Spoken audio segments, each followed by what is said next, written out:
ask that you make sure that the aisles are clear because we are going to have a presentation of the colors this evening. Also, people are in the back that wish to come forward, please do so. And let us begin. And let us begin by standing for the presentation of the colors.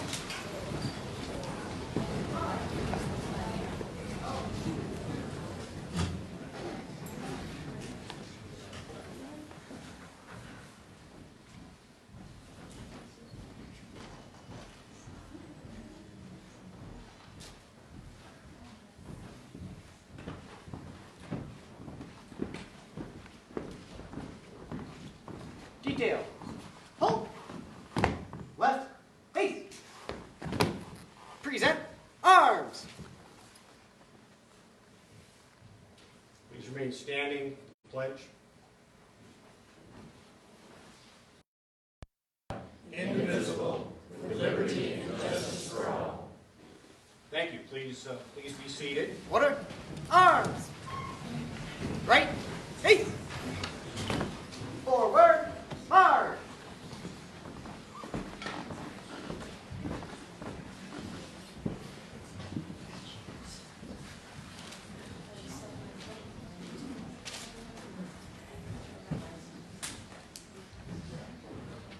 Okay. For those who do not know, I am Charles Stewart. I am the mayor of the town of Paonia. I first want to thank the Delta County Cadet Squadron of the Civil Air Patrol for the presentation of the colors and their volunteer service to the community. The cadets have been here for the last several days providing drinking water to the community and also providing assistance to the incident management team, and their help has been very much appreciated. So I definitely wish to thank them.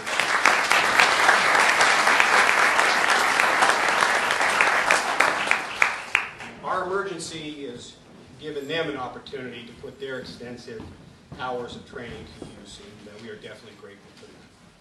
I'm going to turn the podium over to Tracy Truelove, who is the Regional Communications Manager for the Colorado Department of Transportation. She has graciously, or perhaps courageously, agreed to moderate tonight's meeting. So, Tracy, please, thank you. They thought I was a good pick when I said I've been to a few contentious community meetings, but you guys were great, so I'm not worried. Yes, again, my name is Tracy Truelove. I'm actually here serving in the capacity of the Public Information Officer for the Southwest Incident Management Team, and you all had the chance to see our folks throughout the week. We were really just here in support of your community. You can tell that we've set this meeting up with a little bit different format. That's really, well, first of all, thank you for the space in here. That's great. I'm sure you guys are pretty happy about that. And also, I'm going to kind of give you just kind of housekeeping notes about how this meeting will function tonight. So first thing is I have several speakers. We have subject matter experts up here, and I'll get ready pretty soon to invite my first speaker up. After that, we will have a question and answer session. I will tell you that with all these spotlights on, it's a little hard to see you, so I do have folks out in the crowd that are going to be sure that we invite you up to. We have a speaker here on this side of the aisle and one on this side as well. What I'm going to encourage you to do tonight is that if you have a question, if it can be a question that is kind of for the greater good or the broader audience, that's really the kind of thing that maybe everybody would like to get an answer to. So we encourage you to ask those kind of questions during the question and answer session. If you have something more specific or more related directly to an issue that you're having, we're going to encourage you to meet with any numbers of our team members that are here. And when I get to the Q&A session, I will kind of point out to where they're going to be. So we'll have our health folks here if you have a question related to health that's a little more specific. So again, out of respect for each other's time, for your neighbor's time, and for the public officials that are here tonight, we're going to try to keep this a little bit tighter than last week. So with that being said, we're going to get started with our first speaker tonight, who is Ken Knight, the Town of Paonia Administrator. Ken? Thank you. First thing I want to do is basically bring you up to date on our current water situation. We have been producing water at both the Clock plant and the Lamborn plant. We currently have about 1,126,000 gallons of water stored in the 2 tanks, which is a great improvement over the last several weeks. Currently, the entire system should be charged. You should all have water. You are still, if you ever lost water, you are still on the boil water notice. Our current chlorine residual is running about 3.5. That means we're disinfecting the system. That means if there was any chance of anything in the system that might have contaminated it, this chlorine residual is why it's in the system. Normally the system runs between 0.5 and 1.1, 1.2. It's currently at 3.5. The legal limit is 4. We are under the legal limit, but you will smell chlorine in the system when you run the water. One of our challenges is producing water and making sure we have enough water. Yes, we have over 1 million gallons of water in storage. What we don't want to do is waste that water by rapidly flushing the system. So what we're going to do is allow you to use the water, take showers, do your laundry, do everything that you need with the water in a non-consumptive mode, unless if you boil, to slowly flush that chlorine residual down to its normal levels, at which time we will pull samples from anywhere from 23 to 30 locations determined by the Department of Health, send those samples down to the lab, and because we're allowing nice long chlorine contact, we're hoping that those samples all come back clean and we will lift the boil water notice at that time. We anticipate that we will pull the samples on Thursday and that we will have lab results back on Friday. If any sample comes back not suitable, we are going to repeat the situation. We are not going to try to piecemeal lift the boil water notice to try to say that one neighbor is still on the boil water notice and one neighbor is not. We really want to make sure that when we lift the boil water notice, we lift it for everybody at the same time. I want you to, I do, even though I want you to use the water, I want you to use it for domestic purposes. Doing your laundry, taking showers, those types of activities. This water is not for watering your plants. It's not for non-domestic use. We are still encouraging conservation, and in fact, most likely with conversations with the Board of Trustees, we are going to continue to request that you conserve water well into the year until we know we're not in another drought year and until we know that we are truly out of this water emergency. One tiny little fact that we've received several phone calls in the office, so I want to just mention this, and this is information I just got from the Department of Health just before coming over here. Some people have asked if it's at this high chlorine level, is it safe to bathe in, is it going to burn my skin, etc. Your average public pool runs about 5.0 chlorine residual. We're running 3.5. Our chlorine is well below what you would get in a public pool. If you have an individual health problem and you are concerned about the chlorine level, please contact your doctor. We can't address every issue. We can't address every health problem. So you should contact your doctor if you have any particular health issue. But it is perfectly safe at this chlorine level.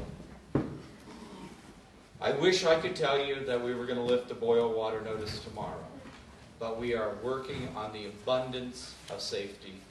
Health, safety, welfare has been our #1 concern, and I want to thank everybody for all of the cooperation we've had so far. So at this point, I am going to turn it back over to Tracy for the next speaker. Thank you, Ken.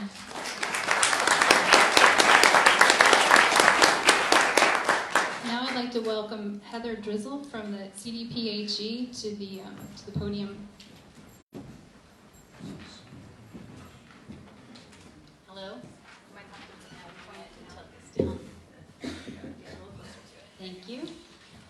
I'd like to thank the mayor and the town of Paonia and all the folks that came out here tonight. My name is Heather Drissel. I'm with the Colorado Department of Public Health and Environment, the Water Quality Control Division. I'm the unit manager for the field services group that serves the southern and the western part of the state. And we've been here in support of the town of Paonia for about the last week. And just to let you know, any time that a system has a major line break and depressurizes, we normally work with the system to go through the disinfection, the flushing process, issuance of a bottled water advisory or a boil order, depending on the situation.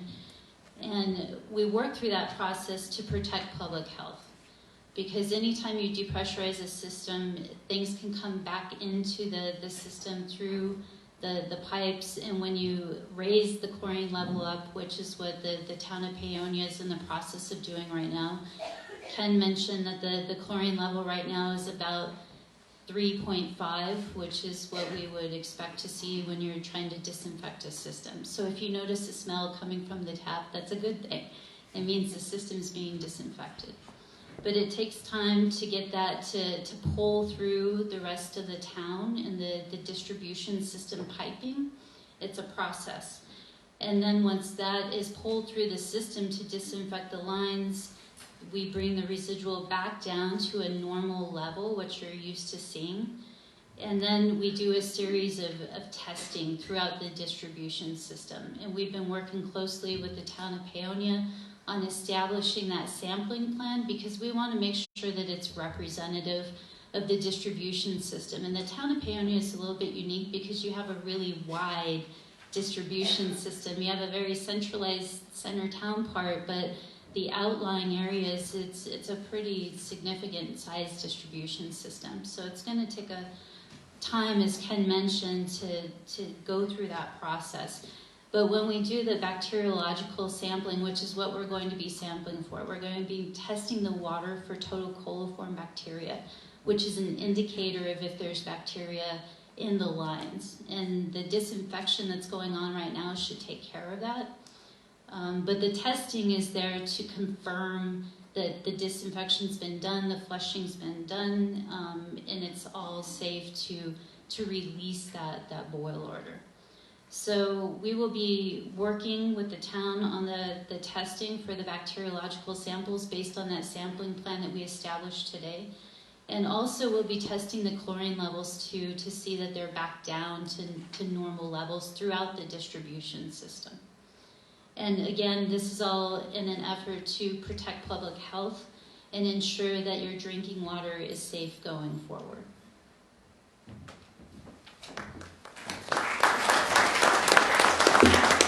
Thank you, Heather.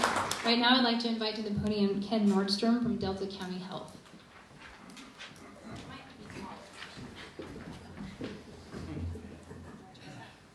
Try that.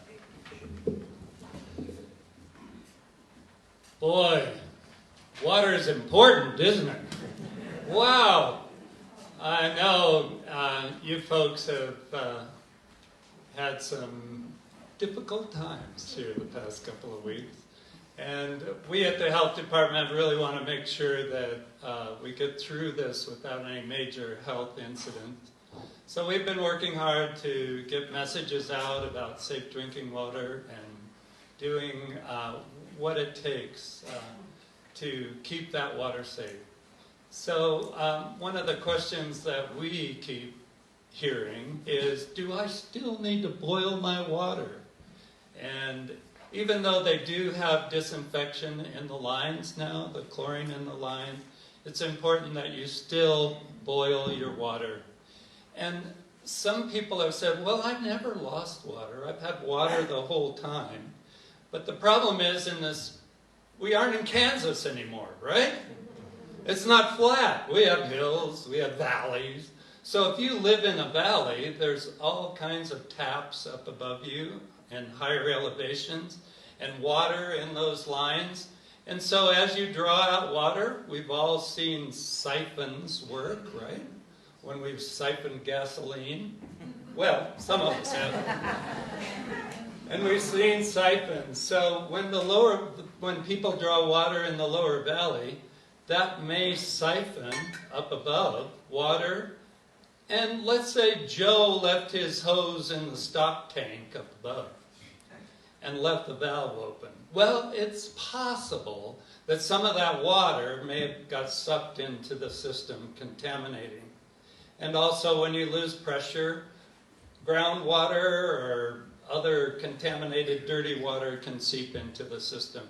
So that's the reason for continuing the boil notice until it's declared safe, until all of the chlorine has had enough time to kill any microorganisms. So look at that map that the county has created and make sure that where you live, you're in that boil area or not. And the area that is not in the boil area is just basically the core center of the town. The other thing is when you start up, when the boil order is lifted, if you have any ice in your ice makers or filters, that may have not been made with clean water in your ice maker. So pour out all of the ice and get a new batch of ice in your ice makers. Clean out the container that it's in your ice machine and your refrigerator. We have given out information on when the boil order is lifted for procedures for you to go through in your home. Make sure things are sanitized and cleaned up. And also restaurants, we do have information on startup of restaurants, a checkoff list. And it's important that any containers that may have had non-potable water or dirty water in it that hasn't, to make sure that those are sanitized, cleaned out, and ready to go. So we want you to stay healthy, and if there have any questions, we'll be glad to help you answer those questions. So that's about all I have for you. So, Tracy.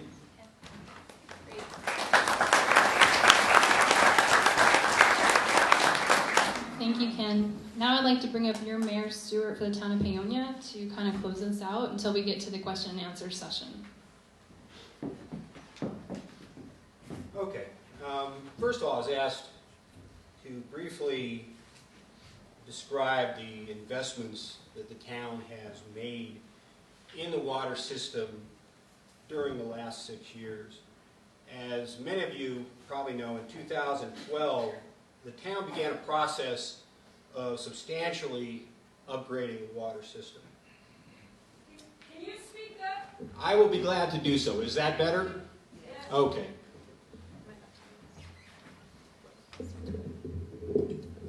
How is that? Okay. In 2012, as you know, we began the process of making substantial upgrades to the water system. Specifically, the filtration system in the 2 million gallon tank was upgraded so that we could treat groundwater under the influence of surface water. Also, 21,000 feet of pipeline, some of that pipeline as old as 100 years, was replaced. In addition, the 1 million gallon tank, the second tank that supplies our town, was refurbished and it was brought back online. Matter of fact, it was brought back online just before this event. And so that was extremely helpful to us. All these improvements dramatically helped us deal with the current crisis. Because we have the ability now to treat groundwater, And we now have the ability to move water from the 1 million gallon tank to the 2 million gallon tank. We are able to process surface water from Rober Reservoir. That is a very positive thing. Our system is large. The system has been built over 115 years. We take water from 32 springs. It was my understanding it was 26, but Travis told me today, no, it's 32. We have 20 miles of water lines that connect the springs to the treatment plants. The area that the town of Paonia delivers water to is probably easily 25 square miles. We have not measured it specifically, but that's maybe one thing we need to do, but it is a massive area. We literally have miles of distribution lines that have been put in at various times under various circumstances.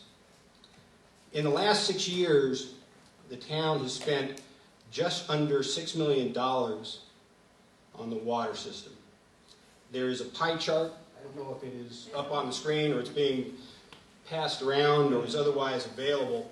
It actually shows the sources of the fund and where that money was spent. We will continue to replace pipe. We will continue to look at additional storage options.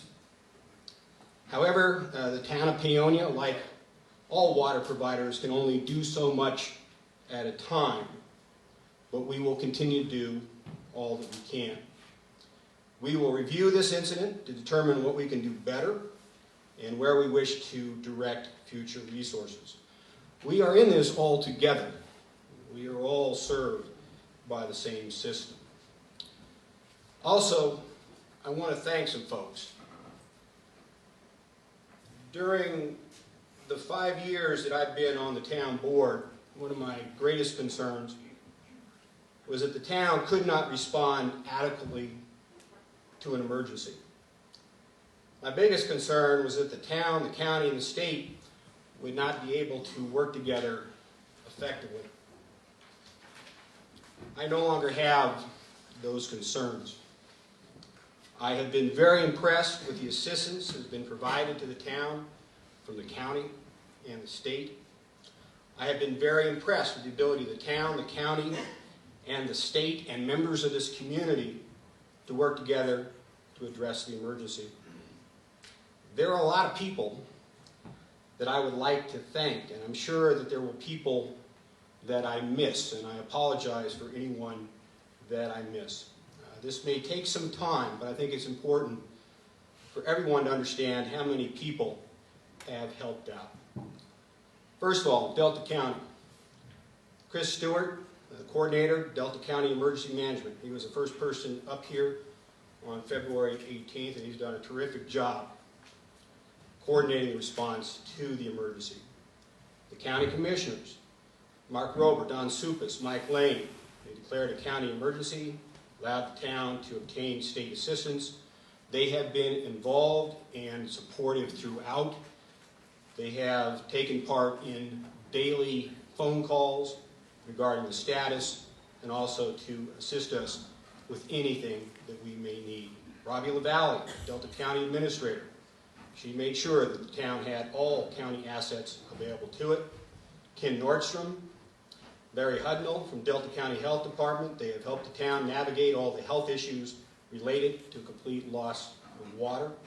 Darnell Place Wise, Delta County Public Information Officer. She's been assisting in getting information out to the public. Luke Ruski, the North Fork Water Commissioner, was extremely helpful in helping us determine all possible sources of surface water and also to determine what creeks and ditches could possibly be used to transport the water. Delta County Dispatch, Code Red Works. I've been very impressed with that. The state, we've had the incident management team here. Drew Peterson, West Regional Field Manager, Division of Homeland Security, Emergency Management. He has been directing the incident management team and has done a tremendous job in coordinating the state response. KCK, I can't say enough about. He's from the Colorado Water Quality Control Division. He's been tremendous assistance to Travis in locating breaks, helping Travis operate the system, and ultimately allowing Travis a couple hours of sleep. Most people don't realize that Travis basically has been working non-stop since February 17th. Tracy Truelove, the Regional Communications Manager of Colorado Department of Transportation. She's helped the town get information out in an accurate and effective manner.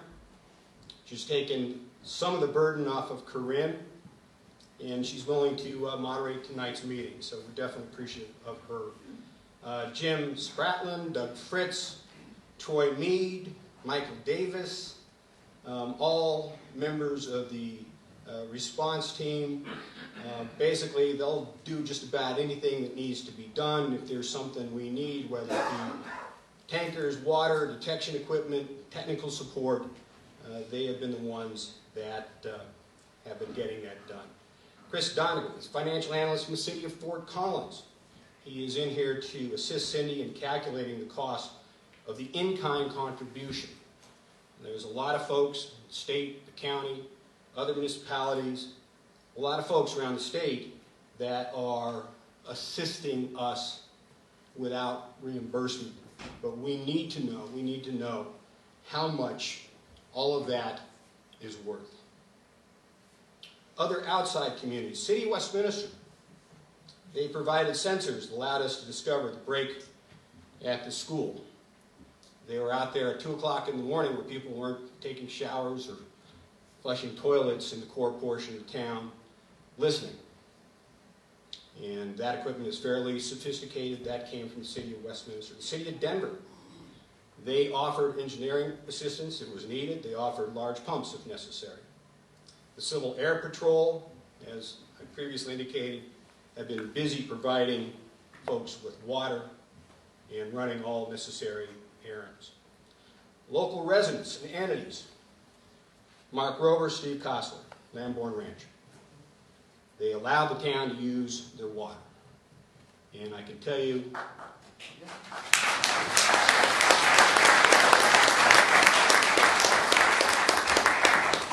that meeting on the 27th was real encouraging. We sat down with Mark and Steve. We told them what we wanted to do. Their response was, let's do it. There was no lengthy discussion about all the various factors. It was just simply, let's get it done. So I really definitely want to thank them. Debbie Kimball, organizing volunteers, manning the phones, getting information out to people, checking up on folks. John Blair, manning the phones, answering a barrage of questions, helping people deal with issues associated with their hot water heaters and boilers. Sean Bounty and other plumbers who went out without charge to help people that had problems with hot water tanks and with their boilers. My understanding is that Rotary was providing rides. All Points Transit was providing rides to Hotchkiss so people could shower and use the restroom. We've had high school students helping out, handing out water and assisting in whatever way they can. Town staff. Evan, I don't know Evan's last name yet. I'm going to have to get that. But Evan is a Town Vista volunteer. He arrived the first day the town lost water. Timing is everything. He was put to work immediately. Amanda, Corinne, Cindy, Ken, Travis, all the employees from the Public Works Department have been working nonstop. I just want to thank everyone, and everyone I failed to name. And quite frankly, I am very proud of this town and the citizens of this town. I think we have dealt with this in an excellent manner. Thank you.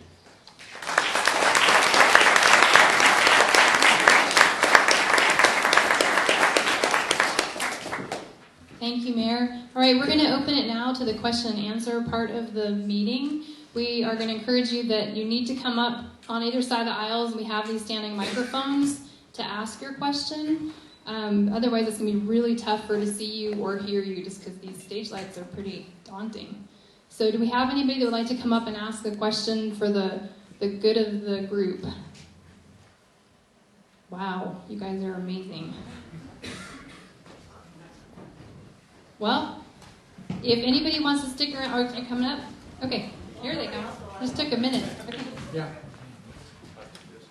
One of my neighbors asked, how do I know I'm conserving water well enough? What is the gauge? Like, I get my water bill and I have X number of people in my house.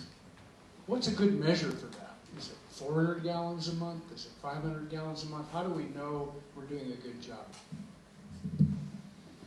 Casey or Heather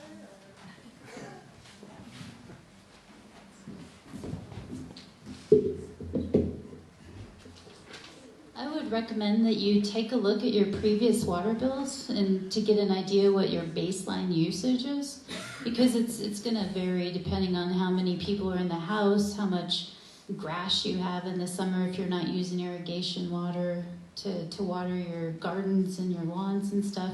So get a feel for what the baseline is, and it's going to change throughout the year too. It's going to be higher in the summer, lower in the winter.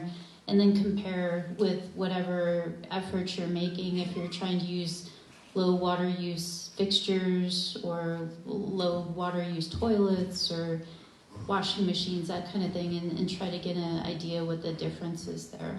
But I don't think there's really a number I could speak to say, this is your target. But I think compare what your baseline is versus what you're doing after you implement certain methods.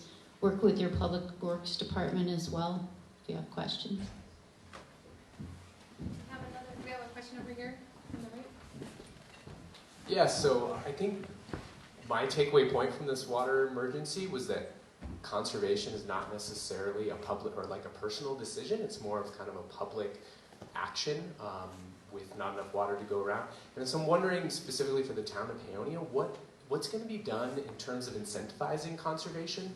A lot of communities all across California that are facing persistent droughts have concrete measures to incentivize conservation, rebates for energy efficient or water efficient appliances, or rebates or some sort of incentive for using less water. And so does the town have plans to implement that, or would they like to work with a partner in order to do so? And what can we do as a community so that we can save water? Because I don't think this is going to be the last time that we see a water emergency in our town, really, sadly. Since it's an issue ultimately for the board, I'll respond to that. What I see happening is this situation obviously has brought this issue to the forefront, where I think people truly will understand the urgency and the necessity of addressing the water issue. I would anticipate that the board will be setting a number of work sessions and also perhaps general community meetings where we start to look at that. The water ordinance actually was recently redrafted, and there was a lot of thought and discussion about water rates and how to make sure that we had that base amount that we needed to be able to operate the system. I'm sure that that will be discussed again. It is an interesting situation in that this time of year is the time of year when we have the least amount of water. And I think people don't really realize that the springs drop off in the wintertime. And basically right now we're receiving about half of what we would normally receive this time of the year. So that's a pretty scary situation. The reality is we will be dumping water fairly soon. Matter of fact, you can go back a month or so, and we were discharging water. We had excess water. So one of the things that we're definitely going to have to look at is how do we store additional water? And that, I think, is going to be one of the big issues, so that, in fact, we have water when we have a period of time when the springs are not producing, so that we have water when we have had a drought. Last year we had a very difficult drought, and bottom line is the springs did not recharge as they normally would.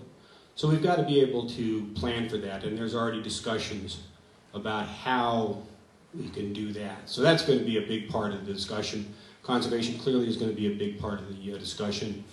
And yeah, we want your input. We want people to show up at board meetings, at work sessions, and let us know your ideas, and we'll work through it. I'm going to go ahead and bounce over to this side. If you have a question, come on up.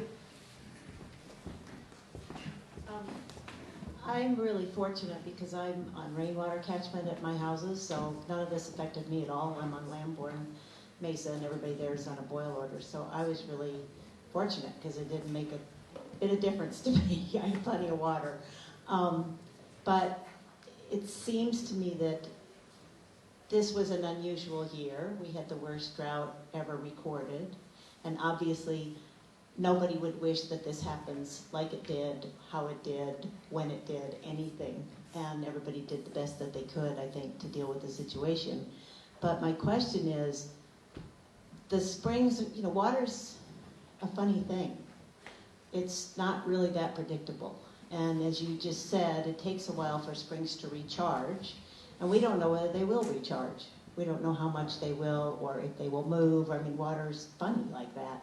So is there something in place in the town management of the water system where people do regularly go up to those springs, even in the winter when it's difficult, and check to see what's going on? Because to lose that much water and just all of a sudden be caught flat-footed seems to me that maybe it's time to look at something that would be preventative rather than crisis management. Yes, a lot of new protocols are going to be put into place. One of the things we are currently considering, and again, this is going to be part of the entire after action plan, is whether or not we do meters both at, currently we meter the water from the springs at the plant. So the question is do we also place meters at the springs so we can compare the flow at the spring, at the gate, and then at the plant, and then we'll have a better sense if we're losing any water in between. Again, with over 20 miles of lines from the spring to the plant, there's lots of opportunity there for water loss. And we had some of that this time. So one of the solutions would be to both meter at the spring and at the plant and compare those numbers to ensure we don't have water loss. But one of the things the swim team, the Southwest Management Incident Management Team is going to do is help us do the after action report. And those are the types of solutions or new protocols that we're going to be looking at. And one of the things the Board of Trustees are going to have to decide is what is the cost-effective solutions to implement some of these new protocols. But that is one of the situations we are clearly looking at, is better metering of the system to identify water loss before it becomes critical.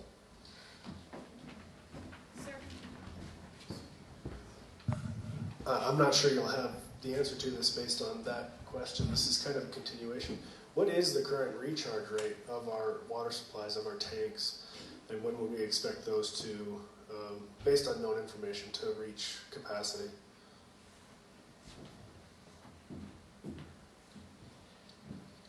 Currently, we're processing, the 2 million gallon plant, the Lamborn plant, is processing about 280 to 300 gallons a minute. We have gone from having about a foot of water in the tank on Saturday to having 10.3 feet in the tank. The clock tank is primarily processing the Rober water. It started out with about one foot of water of storage in the tank. It now has 4.4 feet of water in the tank. So essentially, I'm sorry, I can't do the math in my head, but you can sort of extrapolate out. As now, consumption is going to go up because you all have water back and you're going to be using water. So that recharge rate is probably going to drop somewhat from that time period, moving forward.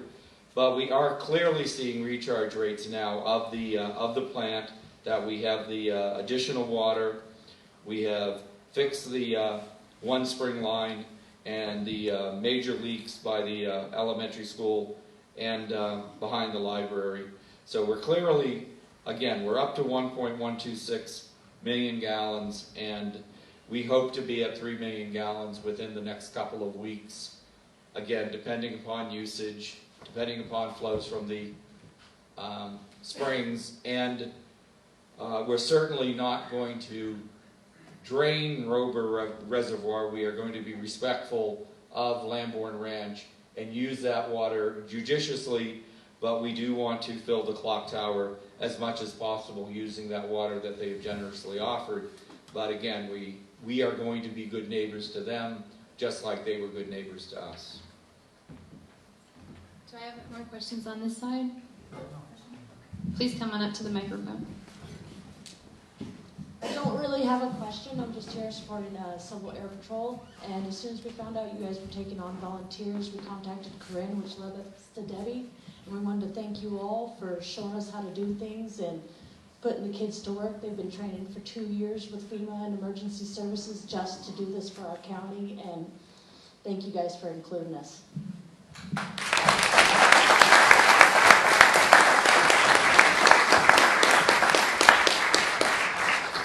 My question is for Heather, I think. You mentioned that it was going to take time to run through the remaining lines, and I assume Ken might know as well. The bacterial testing, what kind of time frame do you guys think will be to get those lines checked and for the bacteria test to come back? Okay, so for the flushing, right now the system is charged with chlorinated, highly elevated chlorine level water right now, so it's about 3.5, which is fine. It's doing its job. It's disinfecting the system, which is what we want right now. So then you need to flush that water out, and you've got to be careful doing that as well. You don't want to damage the pipes. You also want to make sure the water levels in the tanker are being managed as well, because you don't want to draw them down too quickly because it takes time to build them back up. So it's going to take a while to flush that water out of the system, bring the chlorine levels back down to normal levels. And then once those bacteriological samples are taken, we're working with Mesa County Lab, who's going to process and analyze those samples.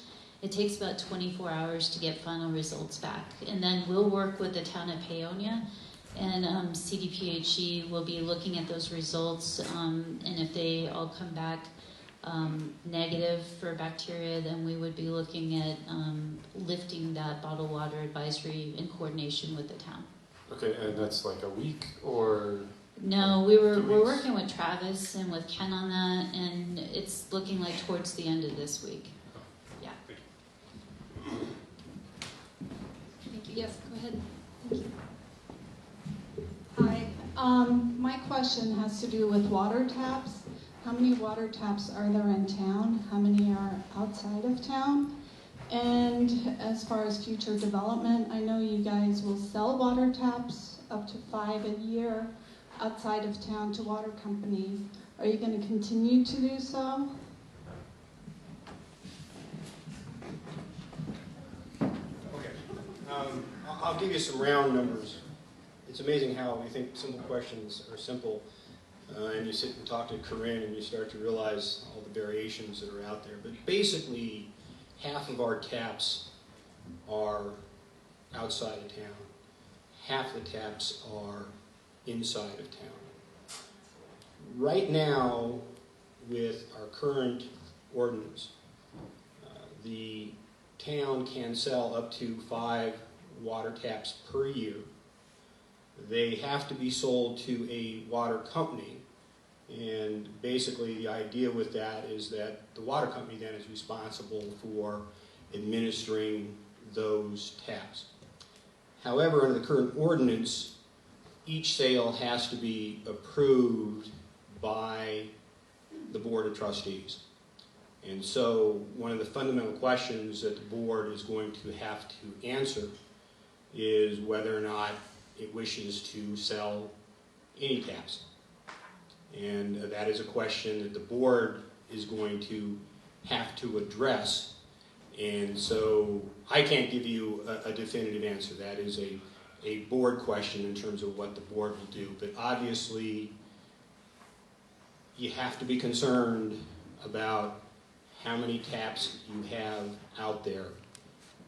Because, yeah, in a situation like this, we may not be able to provide water to everyone. I have a follow-up. Are you guys thinking about putting individual water meters on homes? There are right now individual meters on every tap, correct? I'll let Mr. Knight answer that question. Here, let me check. Is this a question that's of interest to the whole group? It is. Okay. We'll keep Let's have Mr. Knight address it, because I think we have various accounts that are on single taps. So. The in-town water system, every home has individual meters. The water companies, we have master meters. Whether or not the water companies individually meter their customers is a decision of the water company. We bill based upon what goes through the master meter. I would encourage you to look at townofpaonia.com at current agenda, and these items will be on, no question, these questions will be on the agenda for the Board of Trustees to discuss. Whether or not they impose an in-town tap moratorium, whether or not they change the out-of-town tap moratorium that limits it to 5 and they must be sold to water companies. These are all decisions that the Board of Trustees are going to have to make moving forward. And we post the agendas, keep track of the agenda. We will try to post in as many places as possible so people know what the Board of Trustees are going to be talking about. As the mayor said previously, no doubt we will be having meetings, work sessions outside of the normal Board of Trustee meetings to discuss all areas of the after action report, but growth in the system and what to do about taps that have been sold but are not being utilized will be another discussion that the Board of Trustees will have to have. These, again, our agendas will be posted, these meetings will be posted. Normally when we have meetings, if we have 5 to 12 people at a meeting, that is a really good turnout for the Board of Trustees. I hope when we really start talking substantively about the growth of your community, that we can have turnouts like this, that we may have to move out of the community room into a bigger room to get everybody involved. Because when everybody is involved, then we all have buy-in, we all know what to expect, and again, we're moving forward as a community. We were in this during the crisis, so we will be in this once the crisis is over as we move forward. Thank you. Do you have a question here on the side? Please come up to the... Will the after action report and any related engineering reports be made publicly available? We will publish all of the information. It will all be, it's all part of open records and will be in the town, and we will try to get this information out. I can't tell you how long the actual writing of the after-action report's going to take, but yes, it will be published. Okay, so it looks like I have 2 more questions on this side, and then what I'm going to do is tell you where folks are going to be in the room. Hi, first I'd just like to thank you for getting a recycling bin behind Town Hall for the bottles, and also for getting hand sanitizer. I appreciate that. And my question is, I noticed on the screen they're still handing out bottled water at Town Hall, and the non-potable truck is still at Town Hall. Is the potable water truck still at Town Hall? No, the potable water truck, the National Park Service called me yesterday and said they needed it back, that we would not be able to get it back until possibly Friday. At this point, absent a attack by Murphy, we're hoping we don't need to get it back. But we will still, while there are people on a boil water notice, we still will be handing out potable water at Town Hall. But nothing to fill up bottles with. No truck. Okay, ma'am, do you have a question? We're going to close on your question and go into the end of the meeting. I had just a quick question on demand and consumption rate. Do we have a sense for how much is actually being generally consumed, or what the demand is generally around this time of year relative to the recharging situation?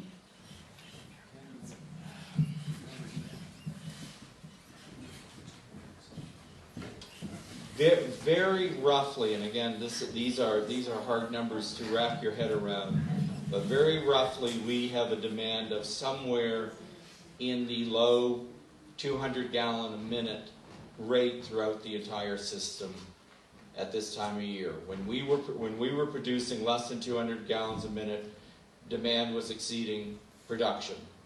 When we are producing over 300 gallons a minute, production was exceeding demand. So we roughly use somewhere between 200 to 300 gallons a minute consumption when this situation happened. I have not gone back to look at historic rates to see if that's typical, but that is what we have found in the last 2 weeks, is that somewhere between 200 and 300 gallons a minute is what the system uses for consumption.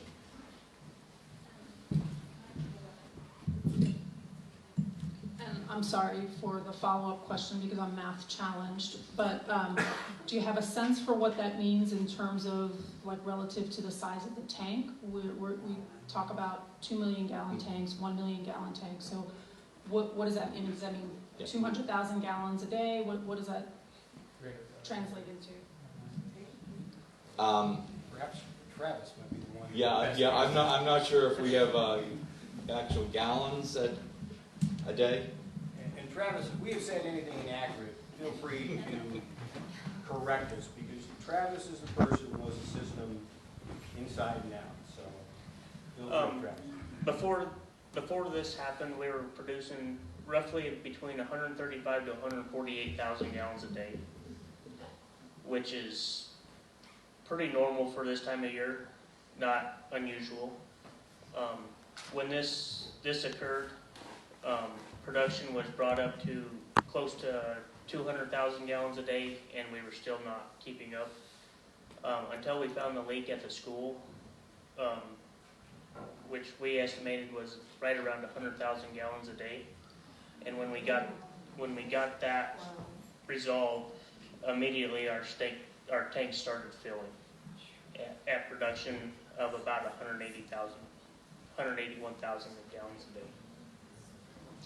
Okay, thank you, Travis. So since the mayor blew the lid off what my day job is, I'm going to do one quick PSA, and that is Colorado 133 is open.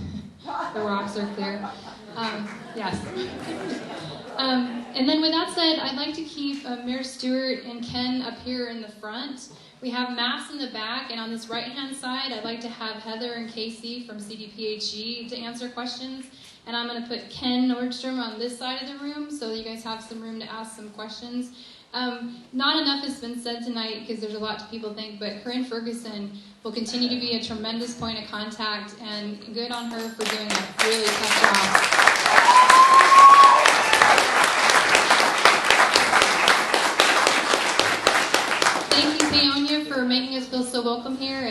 luck with what's to come.